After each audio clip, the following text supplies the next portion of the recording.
Anda masih bersama kami di Indonesia Morning Show. 44 hari lagi menjelang pemilihan presiden 9 Juli 2014. Apabila Anda mungkin berada di media atau mengamati sosial media, Anda pasti banyak sekali mengamati mulai banyaknya ada kampanye hitam dan juga kampanye negatif. Tapi mungkin perlu diluruskan dulu di sini bahwa kampanye hitam ini adalah satu tuduhan yang tidak berdasarkan data ataupun fakta untuk menjatuhkan satu lawan politik. Tapi sedangkan kampanye negatif ini adalah berdasarkan satu data atau fakta untuk mencari kekurangan dari seseorang ataupun juga partai politik tertentu. Dan pada kesempatan di pagi hari ini, saya akan berbincang-bincang dengan kubu dari Jokowi JK, ada Pak Ferry Mursi dan Baldan sebagai juru bicara dari tim pemenangan Jokowi JK. Selamat pagi. Selamat pagi. Dan juga nanti saya akan berusaha untuk ngobrol-ngobrol dengan Pak Mahfud MD selaku ketua dari tim pemenangan Prabowo Hatta Rajasa yang berada di kediamannya. Mungkin kita akan berbicara dulu dengan Pak Ferry Mursi. Selamat pagi, Pak. Pagi. Ini benar kan tadi kalau saya katakan bahwa di sosial media ini banyak sekali. Banyak sekali, betul. Kalau yang hinggap di kubu Pak Jokowi JK, biasanya isu-isu apa saja sih? Banyak, saya kira tidak kurang kita mencatat hampir sekitar lebih dari 10.000 lah. Antara lain, Pak? Menyerbu ya, yang paling itu adalah soal-soal yang berkaitan dengan nggak bagus seperti SARA gitu ya.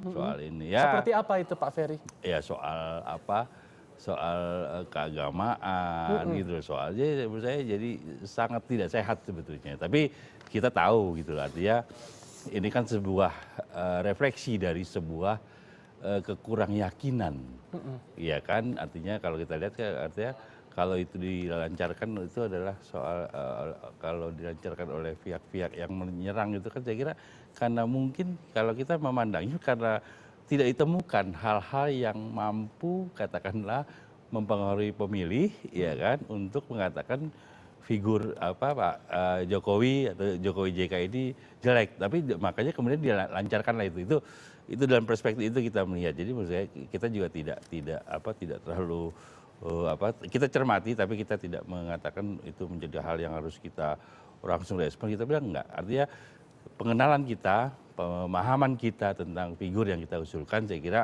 sudah lengkap, saya A sampai Z-nya. Jadi ada hal-hal yang itu saya kira ya itu cerita hal-hal yang disampaikan sebagai sebuah refleksi karena ketidakmampuan mungkin menemukan titik lemah, itu positif yang kita ambil. Jadi kita tenang-tenang aja. Tapi kan waktu ini udah tinggal 44 hari lagi loh Pak. Saya kira hal seperti itu kan akan banyak sekali dan mungkin akan makin bertambah. Kesadaran kita adalah bahwa rakyat itu akan tahu bahwa dia nggak mungkin memilih pasangan calon hanya karena ada fitnah, ada isu, ada berita yang tidak jelas dasarnya gitu kan.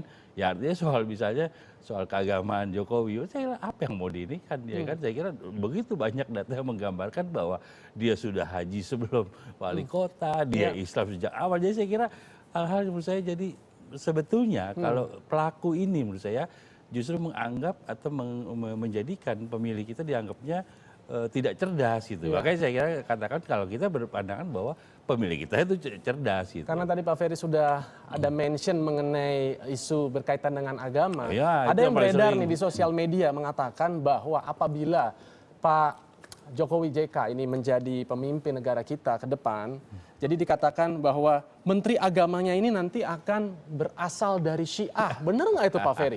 Ya saya kira itu kan sesuatu yang mungkin pelempar isu itu punya pikiran sendiri. Mungkin dia punya persoalan dengan pemahaman dia tentang keislaman gitu. Menurut saya kita tidak akan pernah melihat atau melakukan sesuatu yang saya kira akan merusak negeri ini. Saya kira enggak. Jadi kita lihat itu kenapa ini? Ini adalah bab pilpres. Ini bab pemahaman keislaman. Menurut saya salah tempat melemparkannya itu gitu loh. Jadi saya kira ya mungkin yang melempar itu juga tidak paham soal kesiahan gitu, soal keislaman, sehingga dia lempar dengan kekhawatiran dia. Jadi saya kira jadi menurut saya karena disampaikan oleh pikiran yang tidak sehat gitu ya, saya kira kita juga supaya kita mengatakan bahwa kita sehat ya kita nggak perlu merespon itu terlalu berlebihan. Gitu. Baik, itu kan hanya salah satu isu saja yang memang beredar. Tentunya masih banyak lagi isu-isu yang lain gitu. Tapi sementara itu kita akan coba menghubungi Pak Mahfud MD yang berada di kediamannya di wilayah Jakarta Selatan di Jagakarsa. Selamat pagi Pak Mahfud. Selamat pagi, Mas Ferry dan kawan-kawan. Selamat pagi, Pak Mahfud. Baik, saya dengan Adrian Maulana, Pak Mahfud. Bagaimana kabar pagi hari ini? Masih sakit Iya, hati nggak, Adrian, Pak ya. Mahfud? Baik, saya dalam keadaan baik. Urusan sakit hati, saya sekarang sedang senang hati. Bisa dijelaskan kenapa sekarang kok sudah merasa senang?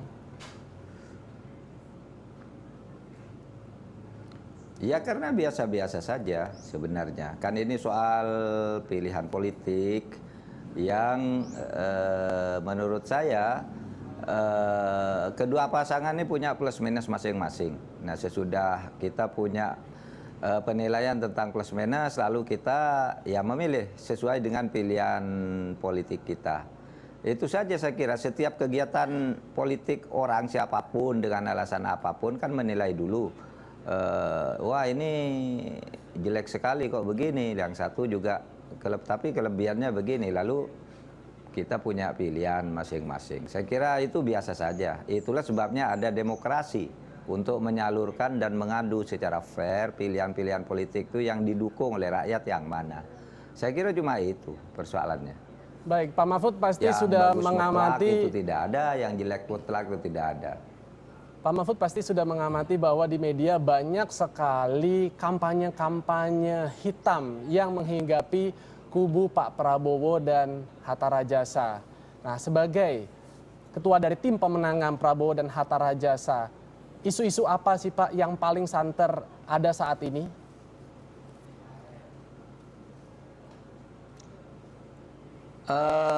Kampanye hitam itu beda dengan kampanye negatif.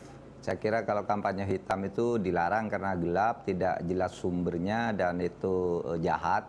Tapi kalau negatif gitu ya boleh saja. Misalnya membandingkan bahwa di bidang tertentu pasangan Capres A lebih bagus dibandingkan yang lain. Di bidang tertentu pasangan Capres A itu hanya bisa melakukan begitu dan pernah melakukan itu misalnya, lalu dibandingkan dengan pasangan Capres yang kita dukung.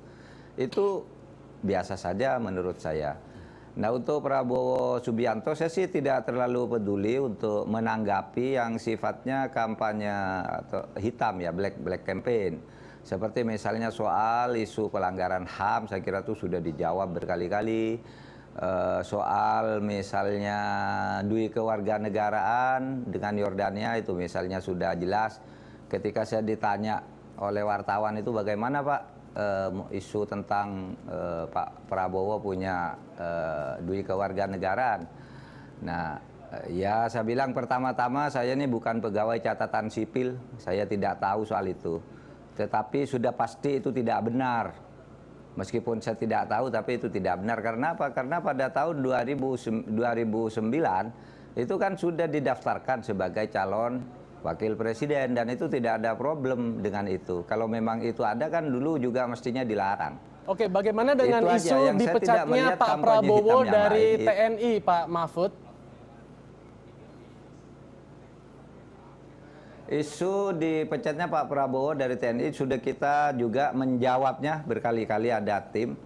Itu juga secara yuridis memang tidak, karena itu bukan hukuman pidana gitu. Sedangkan latar belakangnya sendiri kontroversial.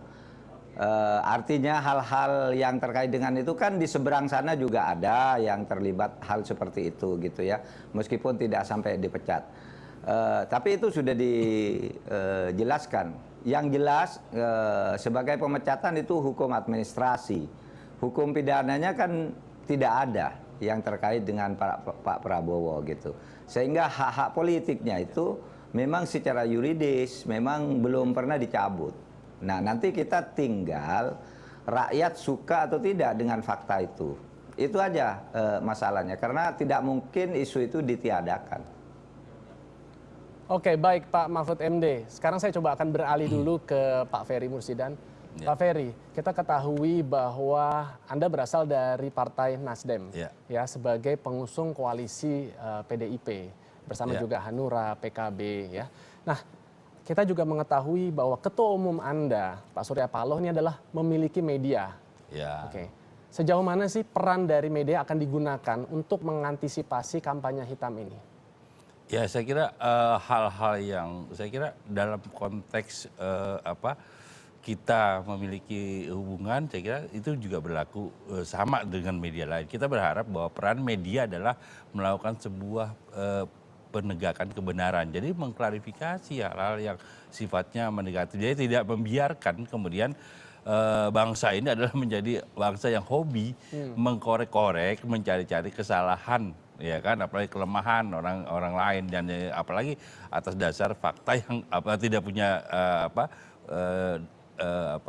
dasar dari fakta, ya kan, itu saya jadi hal. Jadi saya kira kita berharap bahwa teman-teman, termasuk kepada teman-teman media yang dalam hal ini Metro, kami sampaikan juga. Jadi Anda berperan sebagai seorang jurnalis, karena value Anda adalah jurnalis, di mana kemudian terlalu kemudian keberpihakan itu sekedar keberpihakan yang buta, itu akan merusak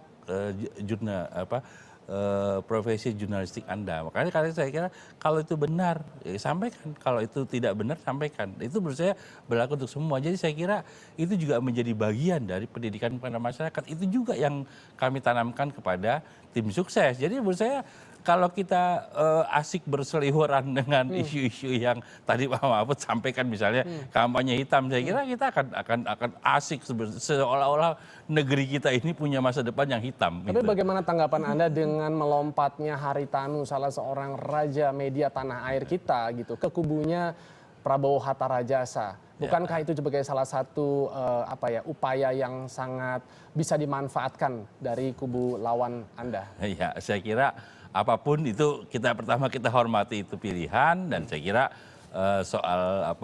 karena biar bagaimana penggunaan media yang berlebihan, yang agak narsis di atas batas proporsionalitas, ya itu juga akan menimbulkan efek pemuakan. Itu aja.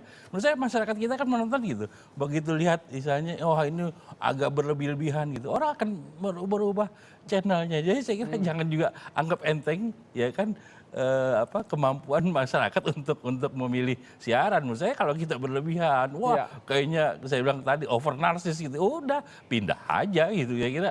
Dan makanya dalam konteks itu kita hormati sebagai pilihan. Kita tidak ada khawatir. Yang kita lihat adalah bagaimana kita memiliki daya persuasi dan mampu mengajak masyarakat kita untuk memilih calon kita yang sebagai pilihan terbaik untuk membawa Indonesia lebih baik. Itu menurut saya. Itu juga akan dilakukan Pak Mahfud gitu ya.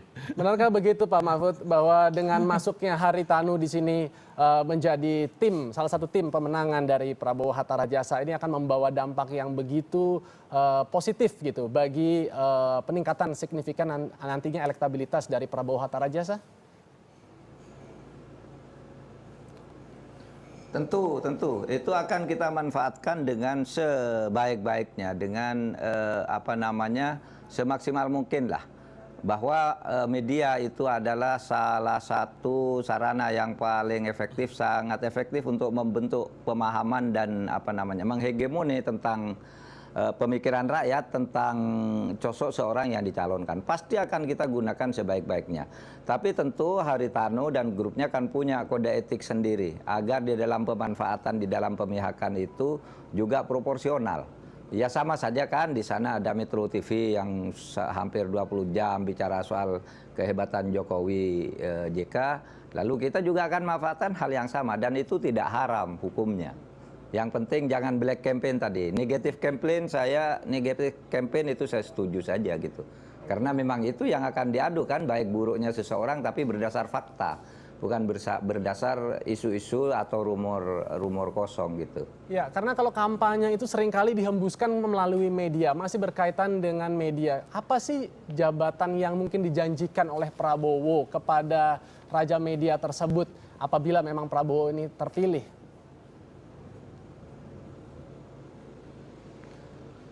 Saya tidak tahu, karena saya juga tidak ingin tahu tentang janji seorang calon presiden dan wakil presiden itu. Artinya janjinya itu saya kira untuk setiap orang itu beda-beda, dan kita tidak tidak harus tahu juga. Misalnya janjinya kepada PKS apa, janjinya kepada P3 apa dan sebagainya, itu biar diurus dan dipertanggungjawabkan sendiri oleh calon yang bernama Pak Prabowo dan Hatta Rajasa itu besok. Karena kita juga tidak mungkin tahu. Nah, kalau ini Yang jelas, saya yakin karena pasti saya tahu bahwa Haritano. ya, kalau ini pasti Pak Mahfud tahu jawabannya. silakan. Yang dijanjikan ke Pak Mahfud kalau nanti Pak Prabowo jadi sebagai apa nih Pak Mahfud?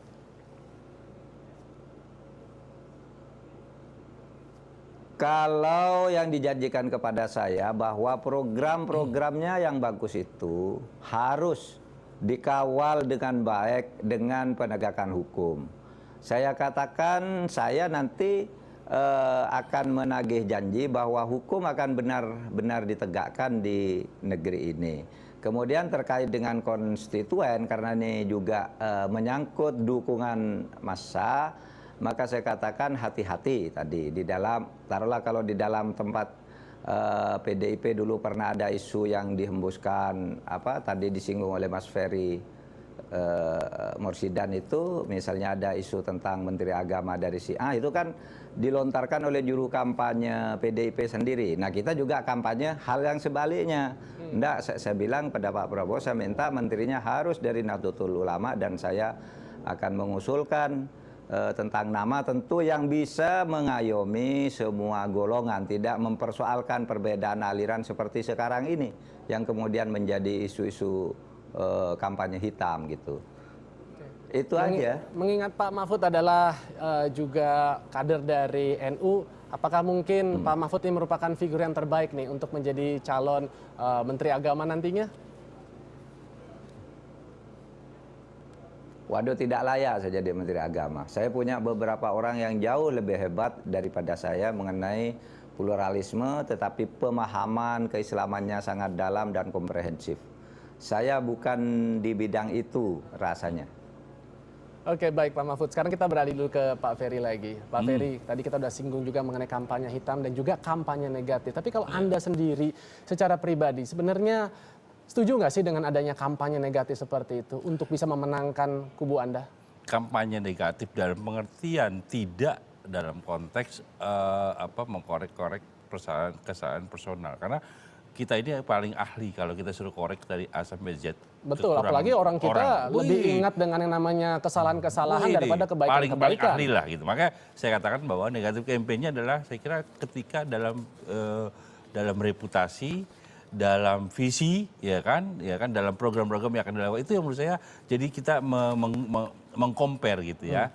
Ya kan seperti tadi saya kira soal bagaimana kita melihat soal media. Kalau kita melihat bahwa saya kira pemilih itu cerdas, mau apapun kita mau lakukan ya kan dengan over sesuatu yang berlebihan, menurut saya media akan menjadi sesuatu yang negatif. Ya kita tahu juga bagaimana pengalaman legislatif ya kan, bagaimana berbagai media itu bernasih ria. Tapi akhirnya apa? Terhadap hasil pemilihannya juga kita bisa tahu.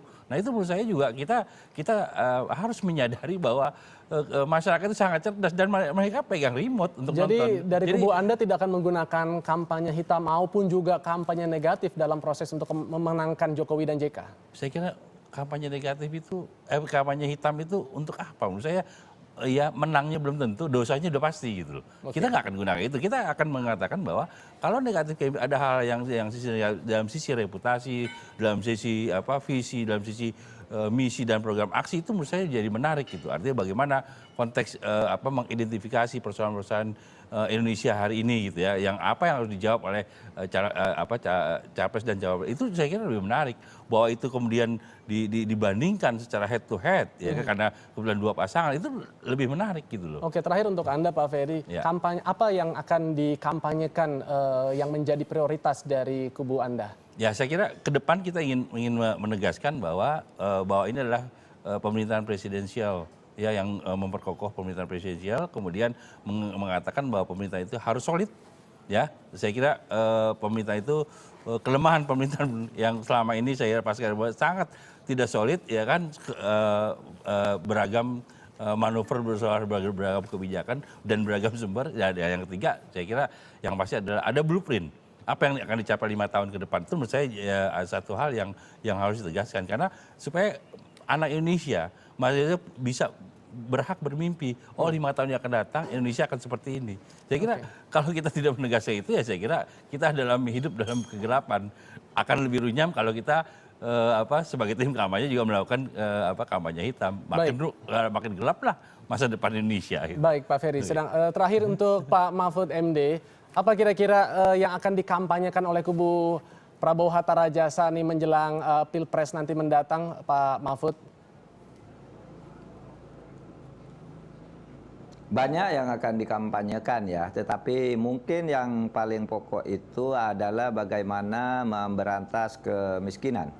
Karena tujuan kita hidup bernegara itu kan agar rakyat ini sejahtera, tidak miskin. Nah, itu nanti akan ada di program-program pembangunan ekonomi yang sudah tertulis di dalam visi dan misi. Kemudian pengangguran ya, penciptaan lapangan kerja dan sebagainya. Yang itu yang saya sepakati dengan Pak Prabowo. Keseluruhan program-program yang pasti baik itu dibuat oleh siapapun, kalau program itu pasti baik. Di kubu Pak Jokowi baik, di kubu Pak Prabowo baik, pastilah. Tidak ada program yang ingin menghancurkan Indonesia. Tapi saya katakan agar itu tidak hanya menjadi slogan-slogan seperti yang dilakukan oleh semua pemerintahan sebelum ini, maka saya katakan harus dikawal oleh penegakan hukum. Oleh sebab itu pejabat-pejabat penegak hukumnya nanti dicari betul-betul orang yang berani tapi juga bersih. Tidak punya catatan jelek sedikit pun dalam menerima suap, dalam korupsi dan sebagainya. Nah itu yang harus, yang saya katakan saya akan minta itu yang dijadikan prioritas, dan Pak Prabowo menyatakan oke, setuju gitu. Tapi sayangnya Jadi Pak Prabowo di sini mengajak P3 yang dipimpin oleh Surya Dharma Ali yang kita ketahui sudah menjadi tersangka dalam kasus penyelewengan penyelenggaraan haji di 2012-2013 gitu.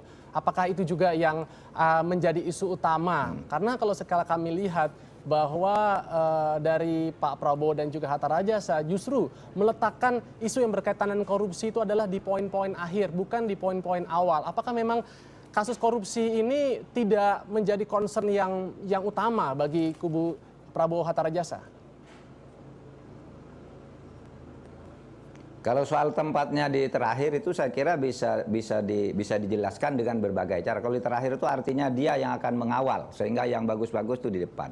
Nah soal kasus Pak Surya Dharma, saudara, pertama ini terjadi sesudah koalisi ditandatangani penangkapan itu. Tetapi isunya memang jauh sebelum itu sudah muncul ketidakberesan Departemen Agama itu. Cuma kalau itu alasannya, saya kira di kubu seberang pun kan sama, punya masalah-masalah korupsi yang sekarang belum selesai. Ada yang juga sudah masuk penjara dan sebagainya.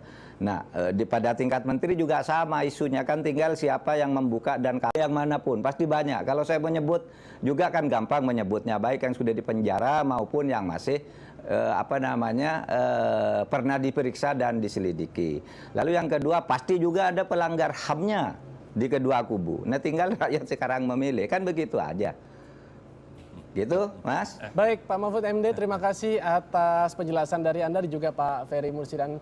Ini mudah-mudahan masyarakat ini jadi lebih aware lagi mengenai kampanye-kampanye hitam maupun kampanye negatif. Karena mungkin walaupun negara kita negara demokrasi, ada kebebasan untuk menyatakan pendapat, tapi hendaknya bukan itulah yang harusnya kita gembar-gemborkan menjelang Pilpres ini, tapi justru program, visi misi dan juga implementasi yang harus dilaksanakan oleh calon presiden dan juga cawapres apabila mereka nanti memegang amanah dari masyarakat apabila terpilih setelah 9 Juli 2014 ini tentunya. Dan sebagai pelempar, kalau itu isu kampanye hitam pasti berasal dari orang yang justru khawatir bahwa justru kompetitornya akan menang. Itu yang menurut saya. Jadi kita pahami semakin banyak diserang dengan kampanye hitam, menurut saya itu semakin tebal lah rasa kekhawatiran dia bahwa calon yang dia jagokan itu tidak menang. Itu aja menurut saya. Itu rasa dari kegalauan hati seorang pendukung. Baik, sekali lagi terima kasih Pak Ferry dan juga Pak Mahfud. Itulah tadi bincang-bincang saya bersama Pak Mahfud MD dan juga Pak Ferry